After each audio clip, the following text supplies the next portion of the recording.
أعوذ بالله السميع العليم من الشيطان الرجيم بسم الله الرحمن الرحیم۔ شروع اللہ کے نام سے جو سب پر مہربان ہے، بہت مہربان ہے۔ الحمدللہ رب العالمین الرحمن الرحیم مالک یوم الدین ایاک نعبد و ایاک نستعین۔ تمام تعریفیں اللہ ہی کی ہے جو تمام جہانوں کا پروردگار ہے، جو سب پر مہربان، بہت مہربان ہے، جو روز جزا کا مالک ہے۔ اے اللہ، ہم تیری ہی عبادت کرتے ہیں اور تجھ ہی سے مدد مانگتے ہیں۔ محترم سامعین، یہ سورہ فاتحہ، اس کی شروع کی 3 آیتوں میں اللہ تبارک تعالیٰ کی ذات اور صفات کا بیان ہے، اور فرمایا گیا کہ تمام تعریفیں اللہ رب العالمین کے لیے ہے۔ تعریف، خوبیوں کا بیان، ان کی اچھائیوں کا بیان، اس کی حمد و ثنا، یہ صرف اور صرف اللہ ہی کے لیے زیبا ہے۔ اور جو دنیا میں تعریف ایک انسان دوسرے انسان کی کرتا ہے، یہ تمام دنیا کی چیزوں کی کرتا ہے، تو حقیقت میں بنانے والی ذات انسان اور کائنات کو اللہ تبارک تعالیٰ کی ذات ہے، تو وہ بنانے والے کی تعریف ہوتی ہے، چاہے بظاہر اسباب کی، افراد اسباب کی، یا دنیا کی تمام نئی اور پرانی چیزوں کی تعریف کرتا ہوا نظر آتا ہے، لیکن وہ حقیقت میں تعریف صرف اللہ رب العالمین کی ہے۔ پھر دوسری صفت اللہ لفظ اللہ جو ہے اللہ کا ذاتی نام ہے، اور رب یہ اللہ تعالیٰ کا خاص نام ہے جو دوسروں کو ہم رب نہیں کہہ سکتے۔ ہاں، اضافت کے ساتھ رب کے معنی مالک عربی میں استعمال ہوتا ہے، رب البیت یا رب الشیء، لیکن رب کے معنی ربوبیت، پالنہاری، پروردگاری، کسی بھی چیز کو وجود بخشنا اور اس کو کمال تک آہستہ آہستہ نشو و نما، یعنی اس کی پیدائش افزائش سے لے کر نشو و نما فرما کر کمال تک پہنچانا، اس کے معنی ہے ربوبیت اور رب ہونا۔ یہ صفت صرف اور صرف اللہ تبارک تعالیٰ کی ہے، اور تمام ہماری ذات ہو یا یہ دنیا اور کائنات ہو، یا اسی طرح عالمین فرمایا ہے، انسانوں کی دنیا ہو، فرشتوں کی دنیا ہو، جنات کی دنیا ہو، جانوروں کی دنیا ہو، اور اسی طرح نباتات، پیڑ پودے، انگریزی میں کہتے ہیں باٹنری نظام ہو، یا اسی طرح جمادات، پتھر، یعنی پتھر کی تمام قسمیں، ہیرے موتی ہو، چاہے پہاڑ ہو، تمام دنیا کے عالم، تمام دنیا کے خالق اور مالک اور رب جو ہے وہ صرف اللہ کی ذات ہے۔ اسی طرح یہ ہماری جو دنیا ہے، اسی طرح دنیا کی مختلف مخلوقات ہے، اور آخرت کی جو دنیا ہے، یا قبر کی جو دنیا ہے، یا روحوں کی جو دنیا ہے، یہ سارے عالم تمام اللہ رب العزت نے بنائی ہے، اور اللہ تعالیٰ ہی چلا رہے ہیں، اور اللہ تعالیٰ ہی اس کا نظام سنبھال رہے ہیں۔ اسی اللہ تبارک تعالیٰ کی اس سے بہتر کیا تعریف ہو سکتی ہے کہ تمام تعریفیں اللہ کے لیے ہے جو سارے جہانوں کا رب ہے، پروردگار ہے، اور جو قرآن کریم میں ہمیں ایمانیات کی دعوت دیتے ہوئے تذکیر بآیات اللہ فرمایا گیا ہے کہ تم قدرت کی نشانیوں میں غور و فکر کرو تو اس سے اللہ کی معرفت اور یقین نصیب ہوتا ہے۔ تو اللہ تبارک تعالیٰ نے ہمیں اپنی ذات اور صفات کی تعریف یعنی معرفت اور یقین کے ساتھ جو رب العالمین فرمایا ہے، قدرت کی کائنات کی تمام دنیا اور تمام مخلوقات یعنی حیوانات، نباتات، جمادات، ملائکہ، جنات، سب میں غور و فکر کی بھی دعوت اس میں شامل ہو گئی ہے کہ اللہ رب العزت جو تعریف کے حقدار ہیں، وہ تمام کائنات کے خالق اور مالک ہیں۔ اللہ کی ذات تو ہماری آنکھوں سے چھپی ہوئی، لیکن اللہ کی قدرت کائنات میں ہمارے سامنے کھلی ہوئی نظر آتی ہے۔ اس سے ہمیں معرفت اور یقین نصیب ہوتا ہے، اور حقیقت یہی دل میں اترتی ہے کہ تمام تعریفیں اور خوبیاں صرف اللہ ہی کے لیے ہیں۔ دوسری صفت الرحمن الرحیم، بہت سب پر مہربان۔ صفت رحمان یہ بھی مبالغہ ہے، اللہ تعالیٰ اپنے ماننے والوں، ایمان والوں پر اور بے ایمان والوں پر اور تمام کائنات پر اللہ تعالیٰ کی رحم اور رحمت کی صفت غالب ہے۔ اس میں کوئی تمیز نہیں، چاہے اللہ کا رزق دینا ہو، چاہے وجود بخشنا ہو، چاہے زندگی بخشنا ہو، چاہے زندگی کی ضروریات تمام پوری کرنا ہو، اس میں صفت رحمان جو ہے وہ سب کے لیے عام ہے۔ اور صفت رحیم اس میں مبالغہ ہے کہ اللہ تعالیٰ بے حد یعنی انتہائی مہربان ہیں۔ یہ رحم جو ہے، یہ رحمت خاصہ ہے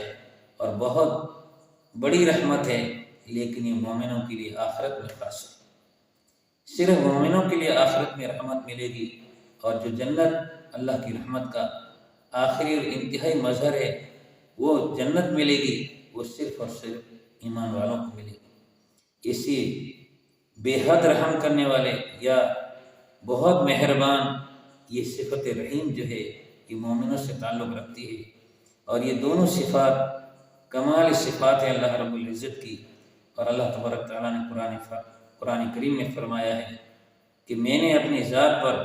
رحمت کو غالب کر رکھا ہے، لازم کر رکھا ہے۔ تو اللہ کی صفت رحمت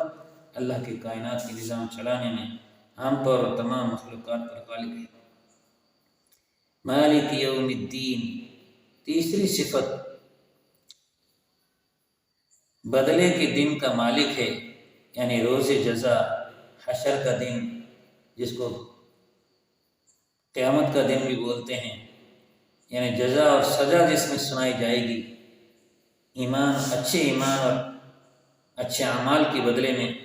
اللہ تعالیٰ جزا یعنی جنت الفردوس، جنت عطا فرمائیں گے، اور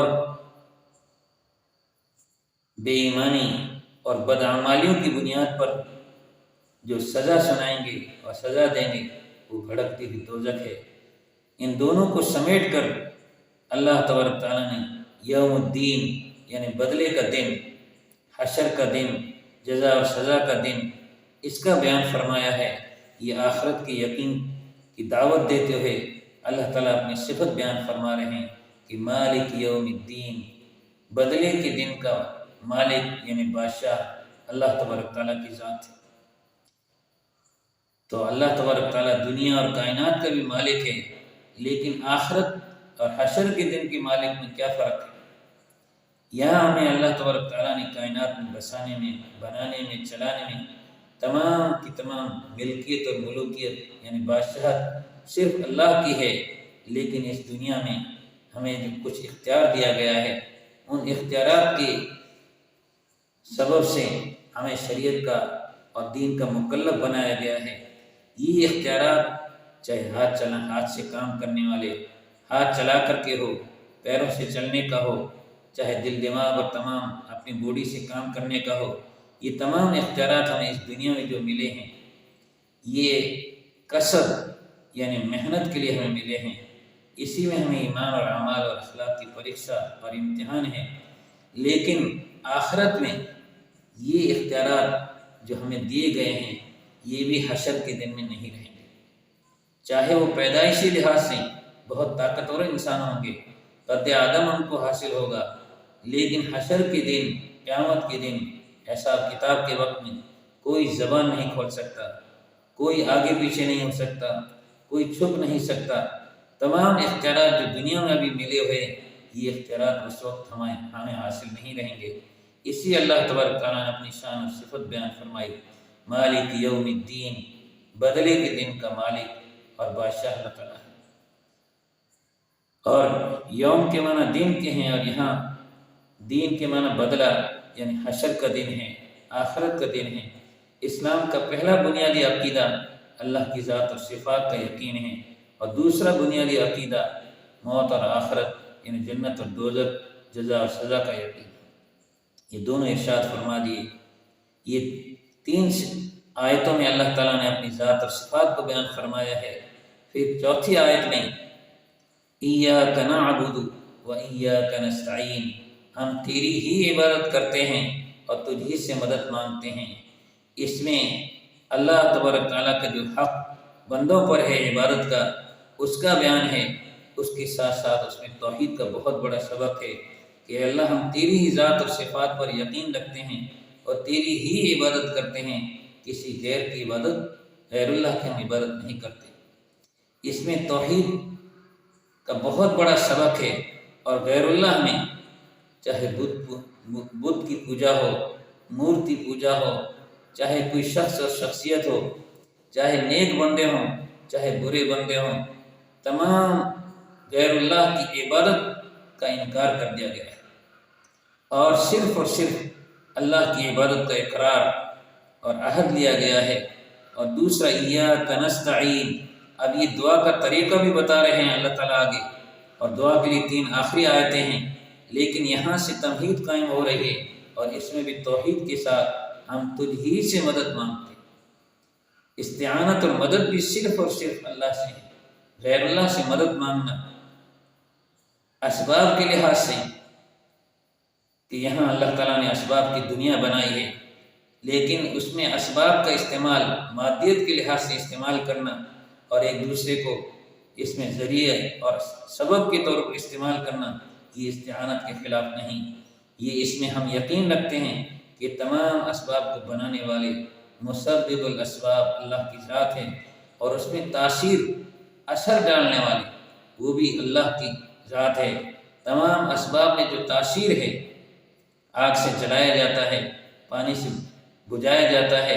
اور کھانا کھانے سے بھوک مٹتی ہے، اور کمانے سے روزی ملتی ہے، یہ کسب ہے، اور یہ کسب اور محنت کا جو ہمیں مکلف بنایا ہے، جو ہمیں اختیار دیا ہے، یہ تمام اسباب جو ہے اس میں تاثیر اللہ کی علم اور قدرت کے ساتھ یہ اسباب سے کام لیا جا رہا ہے۔ اس میں اسباب سے ذریعے اور سبب کے طور پر مدد لینا یہ ہماری توحید اور استعانت کے خلاف نہیں، لیکن بغیر اسباب کی توہم پرستی، کسی شخص اور شخصیت ہو، چاہے نیک اور برے لوگ ہوں، ان سے مدد مانگنا، چاہے نبیوں سے مدد مانگنا، اولیاء سے مدد مانگنا، یا دادا سے، دادی سے، یا روحوں سے، دیوتاؤں سے مدد مانگنا، اس سب کا اس میں انکار آ گیا۔ ہم تیری ہی عبادت کرتے ہیں اور تجھ ہی سے مدد مانگتے ہیں۔ مانگنا صرف اللہ تعالیٰ سے ہے جو قادر مطلق ہے۔ ہاں البتہ اس میں وسیلہ ہم تمام اہل سنت والجماعت علماء حق کے نزدیک وسیلہ یعنی نیک بندوں کا وسیلہ لے کر قادر مطلق اللہ تبارک تعالیٰ سے مانگنا یہ ایک حد تک جائز ہے، یعنی اولیاء اور انبیاء کا وسیلہ لے کر ان کے قرب مقام کا اور ان کی نیکیوں کا وسیلہ لے کر یہ اللہ تبارک تعالیٰ سے دعا کرنا یہ جائز ہے، لیکن ہم براہ راست کسی اولی سے، کسی نبی سے یا کسی دادا سے یہ نہیں کہہ سکتے کہ تو بھلا کر دے، یہ بالکل قطعاً حرام اور ناجائز ہے۔ اللہ تبارک تعالیٰ ہمیں قرآن پاک کی صحیح ایمان اور عقیدے پر دل میں راسخ ایمان اور عقیدے کو راسخ کرنے کی توفیق عطا فرمائے، اور نیک اعمال کی توفیق عطا فرمائے۔ وآخر دعوانا